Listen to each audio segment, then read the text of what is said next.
Toucan Whisper, Excerpt 3. Numero 3. Toucan Whisper, Toucan Sing is a tale of ambition and love, crime and consequence in a Mexican resort.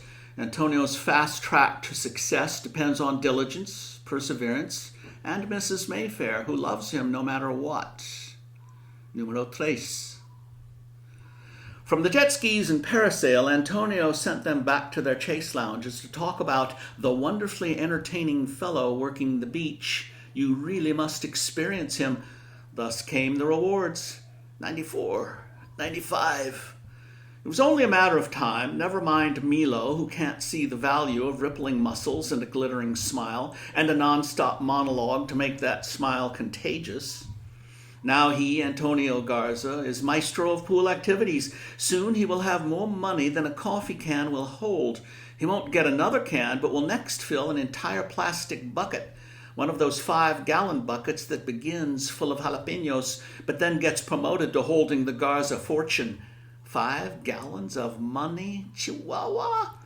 Is it too much to imagine? Well, it depends on the currency. A $1,000,000 bill would need only a little envelope, or a check. It could be made out for anything. Hey, what else could he think about in a strain like this? Upping the bar in one jump by 20%. You think 20% is a gain to sneeze at? No, it is a gain to measure and feel, each huff to the next. Antonio's best t-shirt hangs neatly in his closet facing front, so the sleek panther is ready to spring between washings.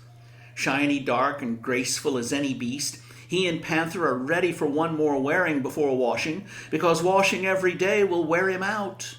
Besides, Antonio detects playful curiosity in the women by the pool when he and Panther ripen a bit.